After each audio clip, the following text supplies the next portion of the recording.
Hello children, good morning. How are you? Welcome to our EBS class. Children, what we discussed in the last class? Children, what we discussed in the last class? Do you remember that? Yes, in the last class we have discussed about important events in the India's freedom struggle. Important events means the Great Revolt of 1857. Do you know that year? Great Revolt of 1857, the Indian National Congress, then partition of Bengal. Children, have you done your homework? Have you done your homework? I hope all of you are doing all the works. Am I correct? Children? Yes. First of all, I say about that answers. First one, which is considered as the first war of Indian independence. Which is considered as the first war of Indian independence. Who knows this answer? What is the answer? Yes. The Great Revolt of 1857 is considered as the first war of Indian independence. Second one, what is Great Revolt? Children, what is called the Great Revolt of 1857? Yes, in 1857 there was an organized revolt against the British. It is called the Great Revolt of 1857. All students know this answer? Yes. Then next one, in which year the National Congress was formed? Yes, 1885. Who founded the Indian National Congress? Children, who founded the Indian National Congress? A.O. Hume. What students say that name? A.O. Hume. Once again, A.O. Hume. Next, who was the first president of the National Congress? Who was the first president of the National Congress? Children, who was the first president of the National Congress? Yes, W.C. Banerjee. W.C. Banerjee was the first president of Indian National Congress. Okay. Then, who fought for nation till her last breath?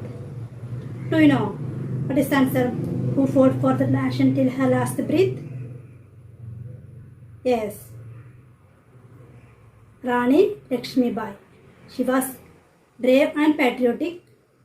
She fought for nation till her last breath. Okay. Who said this Swaraj is my birthright? I will have it. Who said this one? Swaraj is my birthright. I will have it. Yes. Bal Gangadhar Tilak. Who said? Bal Gangadhar Tilak said to his Swaraj is my birthright. I will have it. Children, did you read our previous textbook? Did you read? Do you have any doubt? Do you have any doubt about Great Revolt in the National Congress and partition of Bengal? Students, the next topic of your chapter is Jallianwala Bagh Massacre. Jallianwala Bagh Massacre means Koottakola. There is a widespread of protest was happened against the partition of Bengal. Means there was a widespread agitation against the partition of Bengal. There was a widespread agitation means revolt against the partition of Bengal. Students, now I ask one question here. In which year partition of Bengal is happened? Do you know answer? the previous class we discussed that answer. Yes, in 1905 the partition of Bengal is happened. The people used to strong weapons. They are Swadeshi movement and the boycott movement against the government. The two main aims of this movement were the use of Swadeshi goods and the boycott of foreign made goods. Means this movement means Swadeshi movement and boycott movement were the use of Swadeshi goods. Use of Swadeshi goods and the boycott of foreign made goods. Boycott of foreign made goods. The Swadeshi movement started with the partition of Bengal. The Swadeshi movement started with the partition of Bengal by the Viceroy of India, Lord Curzon, in 1905 and continued up to 1911. Swadeshi movement was a part of the Indian national movement. Swadeshi movement was a part of the Indian national movement. It aimed at achieving the Indian independence. It aimed at achieving the Indian independence. Swadeshi movement led to the growth of the Indian indigenous industries. It was the most successful of the pre-Gandhian movement. It was the most successful of the pre-Gandhian movement. Boycott means to stop buying or using the goods or services of a certain company or country. Boycott means to stop buying or using the goods or services of a certain company or country.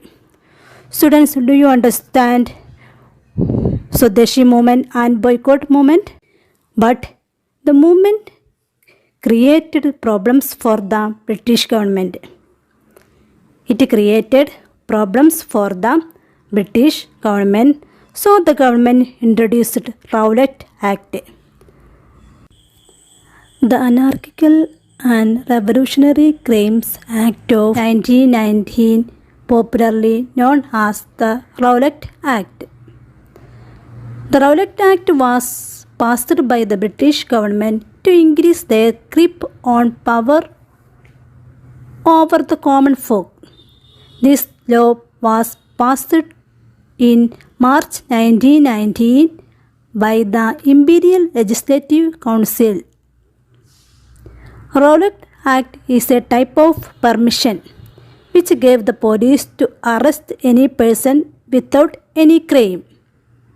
Means the Rowlatt Act is a type of permission which gave the police the power to arrest any person without trial. This law was strongly opposed by the people of India because it gave the British government even more authority over them. Mahatma Gandhi and other leaders made a bad review about Rowlatt Act. On 10th April, two nationalist leaders, Dr. Saifuddin Kichlu and Dr. Satyapal, were arrested in Punjab under the infamous Rowlatt Act. On 13th April 1919, the people gathered in a small park in Amritsar, which was called the Jallianwala Bagh, the protest against this arrest. The peaceful gathering was attended by men, women, and children. The British troops, commanded by General Dyer means the British military officer, ordered his men to shoot on the peaceful, unarmed crowd without giving any warning. Means The British government arrested Dr. Satyapal and Dr. Saifuddin Kichlu, two great leaders of Punjab. So, the people of Punjab organized a public meeting against the arrest were from at Jallianwala Bagh in Amritsar in 1919.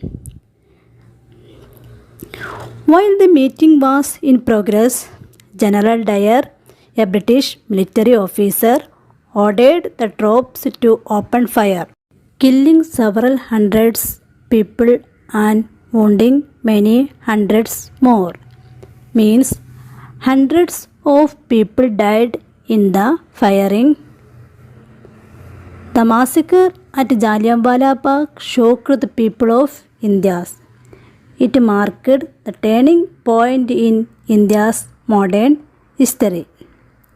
Means the causes of Jallianwala Bagh massacre moved many Indians to fight for independence. Students, did you understand Jallianwala Bagh massacre? Yes, the British government arrested Dr. Satyapal and Dr. Saifuddin Kichlu, two great leaders of Punjab. The people of Punjab organized a public meeting against the arrest at Jallianwala Bagh in Amritsar in 1919. While the meeting was in progress, General Dyer, a British military officer, ordered the troops to open fire. Hundreds of people died in the firing. Next, we discuss about the non-cooperation movement. Non-cooperation movement means Nissahagana Prasthanam. The Jallianwala Bagh incident changed the minds of the leaders of the Congress. Jallianwala Bagh incident means Sambhavam. Jallianwala Bagh incident changed the minds of the leaders of the Congress. The Congress decided to organize a mass movement against the British. In 1920, the Congress started a new type of agitation. Mahatma Gandhi led the movement. Means the non-cooperation movement was a significant phase of the Indian independence movement from British rule. It was led by Mohandas Karamchand Gandhi after the Jallianwala Bagh massacre.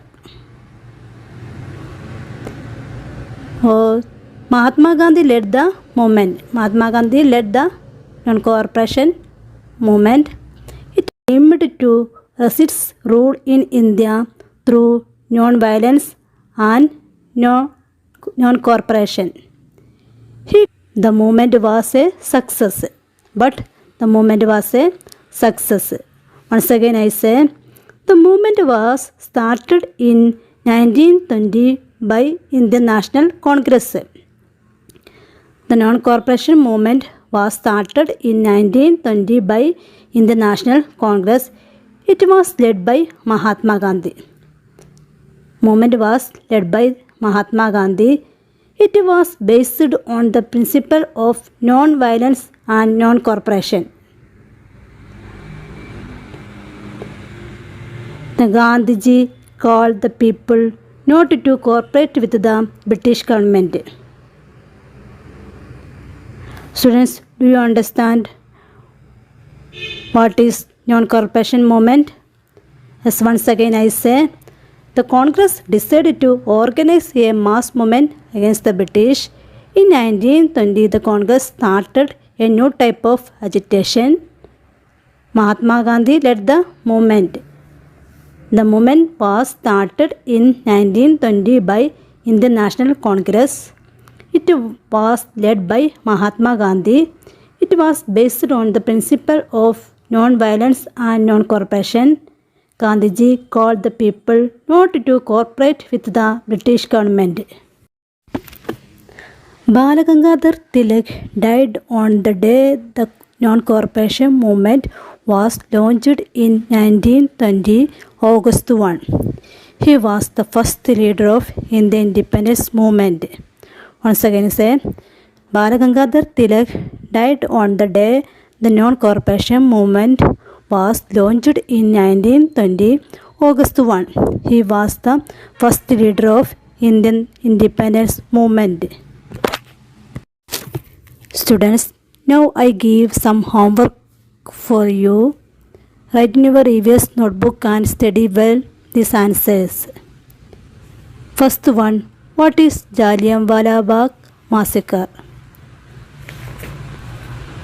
Second one, who was the British military officer who ordered the troops to open fire at Jallianwala Bagh? Second one, who was the British military officer who ordered the troops to open fire at Jallianwala Bagh? Third one, what are the features of non-cooperation movement? What are the features of non-cooperation movement? Students, you must study the answers of these questions because those answers are very important, and read your EVS textbook carefully. Children, now I wind up this class. I hope you can understand this class. Means I hope you got a clear picture about Jallianwala Bagh massacre, non-cooperation movement. Students, notice that years Jallianwala Bagh massacre, that year 1919, non-cooperation movement 1920. Okay, notice that.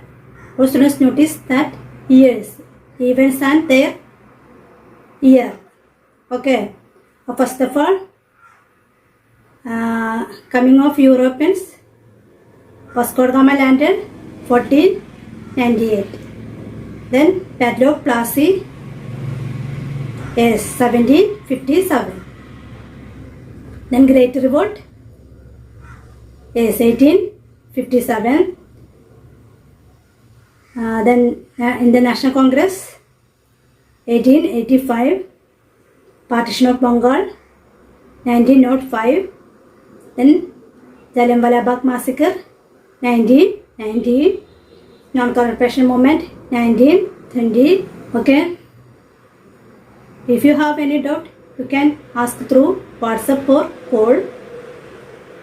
Do your work and send it to your classmates. We will be back with another EVS online class. Thank you.